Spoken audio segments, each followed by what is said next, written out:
क्या आपने कभी सोचा है कि हम कौन हैं? ये आत्मा क्या है जो हमारे भीतर निवास करती है? क्या ये सिर्फ एक कल्पना है या वास्तव में हमारी सच्ची पहचान? आज हम आपके लिए लेकर आए हैं ऐत्रेय उपनिषद का एक अनमोल अध्याय, जहां से आत्मा की गहन यात्रा शुरू होती है। यहां आत्मा, ब्रह्मा, प्रज्ञा और मोक्ष के रहस्य खुलते हैं।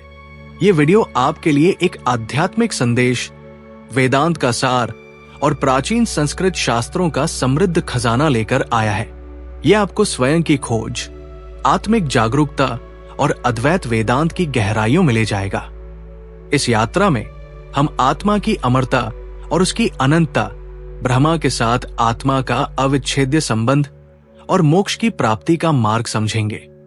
तो चलिए साथ मिलकर इस प्राचीन आध्यात्मिक ज्ञान की खोज करें और अपने जीवन के नए आयाम खोलें।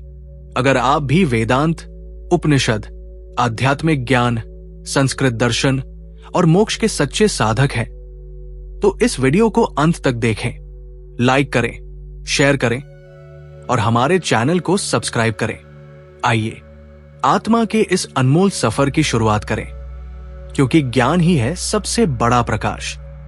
अब मैं अपनी वाणी को अपने मन में स्थिर कर रहा हूं और अपने मन को अपनी शुद्ध वाणी में प्रतिष्ठित करता हूं।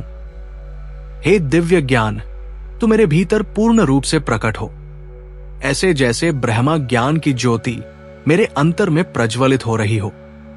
मैं वेदों के उस शाश्वत सत्य को, उस सनातन ऋषियों की परंपरा से प्राप्त आत्मज्ञान को सुन रहा हूं, समझ रहा हूं और उसे अपने भीतर संजो रहा हूं। हे परम चेतना, कृपा करके ये शुद्ध ज्ञान मुझसे कभी दूर न हो। मैं इसे दिन रात साधना के रूप में जीना चाहता हूं। मैं इसे केवल पढ़ना नहीं, जीवन में उतारना चाहता हूं। मैं जो बोलूं वो ऋत अर्थात ब्रह्मा का सार्वभौमिक सत्य हो। मैं जो कहूं वो सत्य की आभा से प्रकाशित हो। हे ब्रह्मा, तू मेरी रक्षा कर, मेरे अंदर के वक्ता की भी रक्षा कर। मेरे ज्ञान को, मेरी चेतना को, मेरी वाणी को तेरा संरक्षण प्राप्त हो, यही मेरी प्रार्थना है।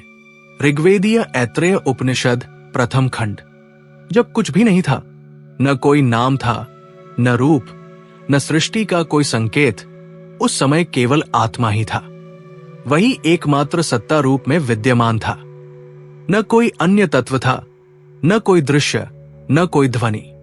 केवल वही परब्रह्म निर्विकारी, निराकार आत्मा ही परम रूप से स्थित था। उस आत्मा ने इच्छा की, मैं लोकों की रचना करूं। ये संकल्प करते हुए उसने सृष्टि के विभिन्न लोकों की रचना की। उसने सबसे पहले दिव्य जल का लोक उत्पन्न किया, जिसे अंब कहा गया। फिर उसने मरीच की सृष्टि की, जो प्रकाश की तरंगों का क्षेत्र है।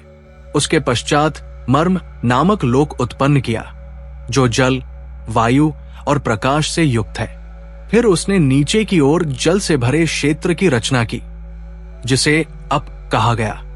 इन सब लोकों में ऊपर अंब, फिर आकाश में मरीचिया, उसके नीचे मर्म और सबसे नीचे जल का विस्तार। इन सब की संरचना उसी आत्मा के संकल्प से हुई।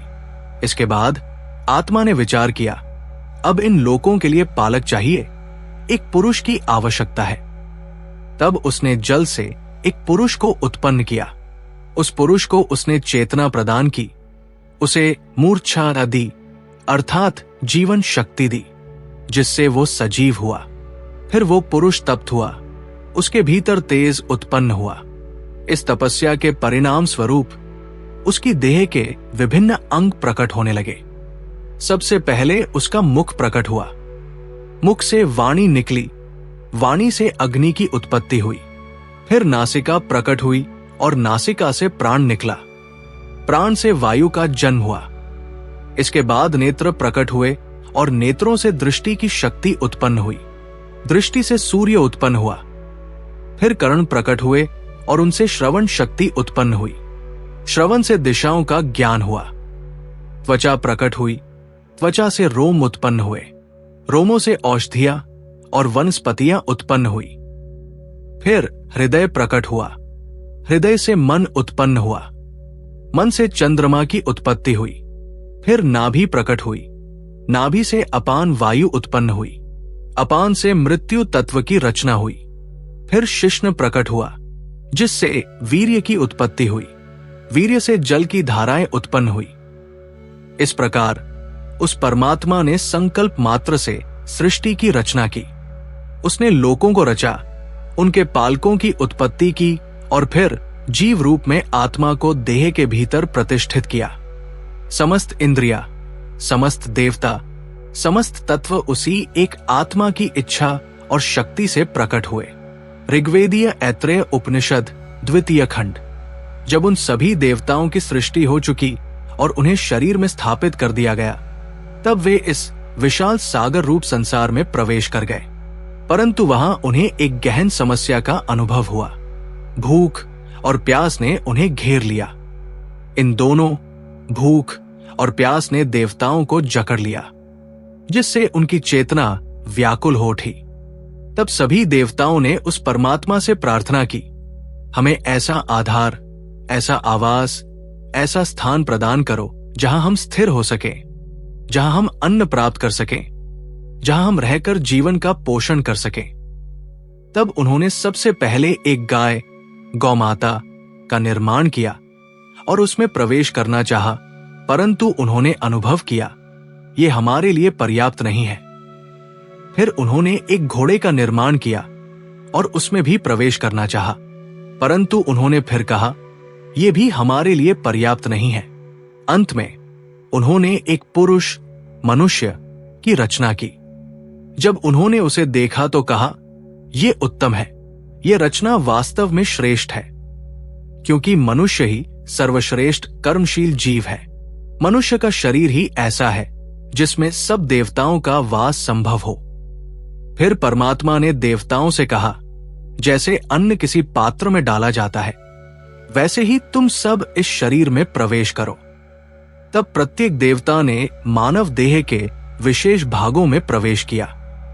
अग्निदेव वाणी बनकर मुख में प्रविष्ट हुए, वायुदेव प्राण बनकर नाक में प्रविष्ट हुए, सूर्यदेव दृष्टि बनकर नेत्रों में प्रविष्ट हुए, दिशाएं श्रवण शक्ति बनकर कर्णों में प्रविष्ट हुई, वनस्पतियां रोम बनकर त्वचा में समाहित हुई, चंद्रमा मन बनकर हृदय में स्थित हुआ, मृत्यु अपान वायु बनकर नाभि में प्रविष्ट हुआ और जल वीर्य बनकर शिश्न में स्थित हुआ।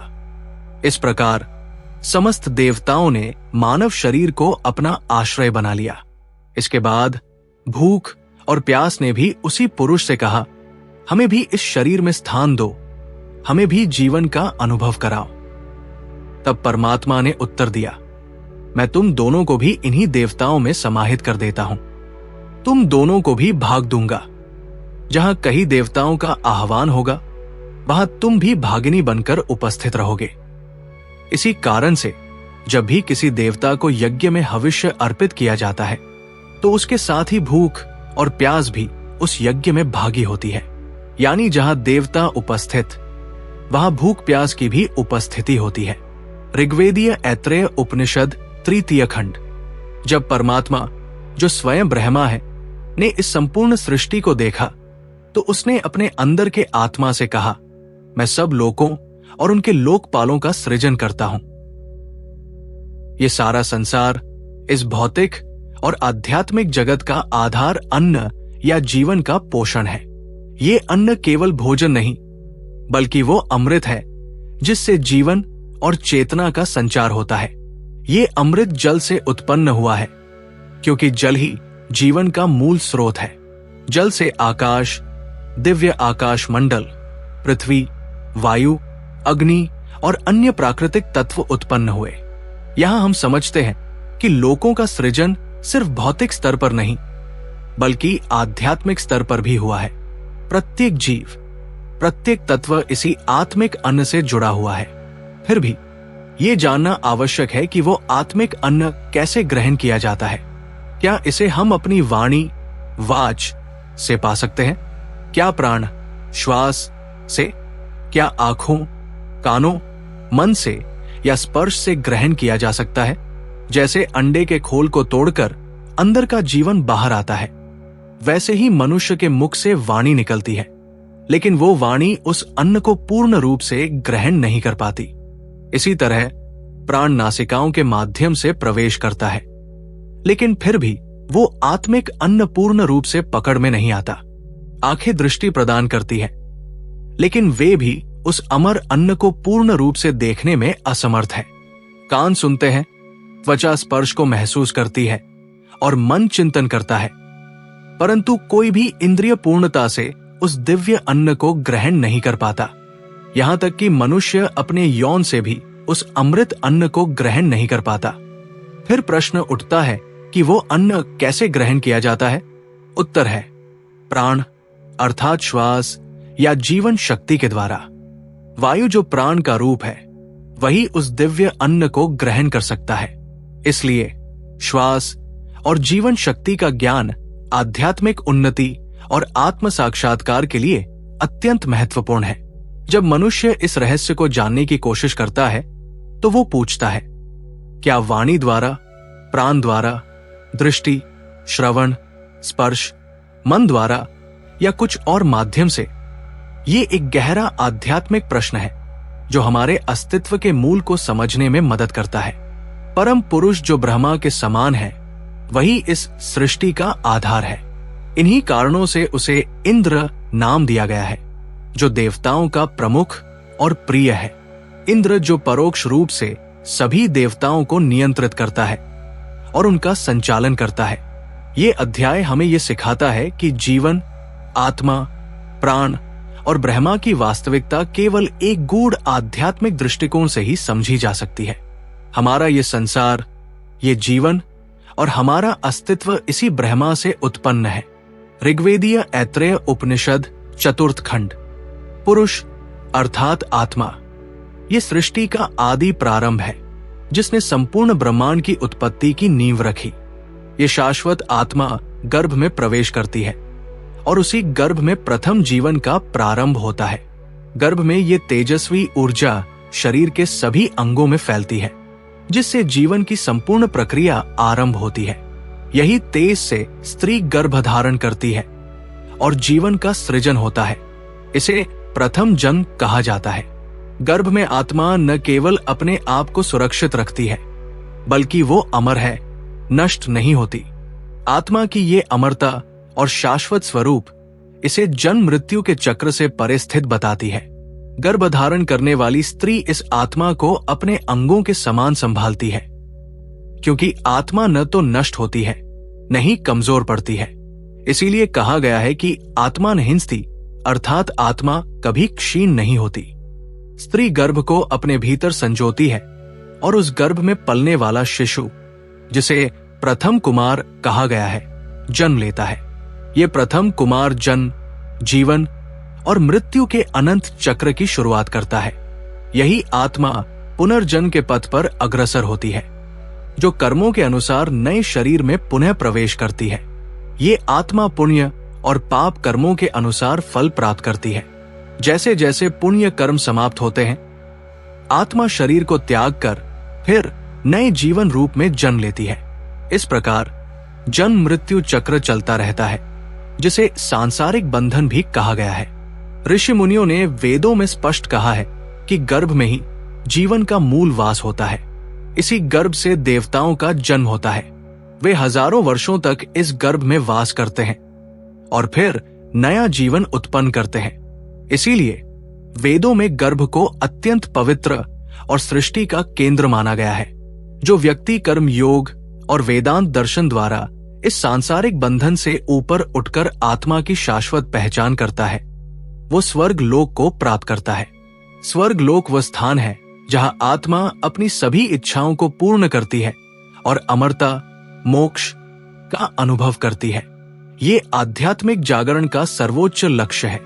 इस प्रकार आत्मा का ये अमर रूप, जन्म मृत्यु का चक्र, पुनर्जन्म की प्रक्रिया, कर्मों का प्रभाव और मोक्ष प्राप्ति का मार्ग, सभी वैदिक ज्ञान और वेदांत दर्शन की आत्मा है। ऋग्वेदीय ऐत्रेय उपनिषद पंचम खंड। हम एक अनंत और सबसे गहरा सवाल लेकर यहां खड़े हैं। कौन है यह आत्मा? आत्मा क्या है? हम किसे आत्मा मानते हैं? यानी हमारा असली स्वरूप क्या है? हमारी पहचान केवल ये शरीर, ये रूप, ये वाणी या ये दुनिया भर के अनुभव नहीं है। आत्मा वह है जो हमें जीवित रखती है, जो हमारी चेतना का स्रोत है। आत्मा क्या है? ये वही है जो हमारे हृदय में बसती है, जो हमारे मन का आधार है और जो संज्ञान का मूल है। संज्ञान से आशय है वो शक्ति जिससे हम सोचते हैं, समझते हैं, अनुभव करते हैं और दुनिया को महसूस करते हैं। ये मन ही है जिसमें ज्ञान के साथ साथ अज्ञान भी होता है।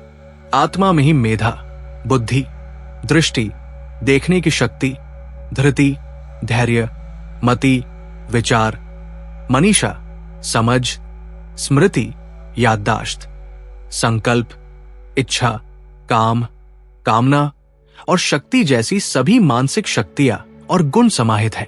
ये सभी मिलकर बनाते हैं प्रज्ञा, वो चेतना, वो विवेकशील ज्ञान जो हमें सजीव और जागरूक बनाता है। ये प्रज्ञा ही है ब्रह्मा, जो सृष्टि का मूल और परम सत्य है। ब्रह्मा सर्वव्यापी है, नित्य और अविनाशी है। यही ब्रह्मा हमारे इंद्रों, प्रजापति और सभी देवताओं के स्वरूप में विद्यमान है। इसी ब्रह्मा में 5 महाभूत पृथ्वी, जल, अग्नि, वायु और आकाश समाहित है।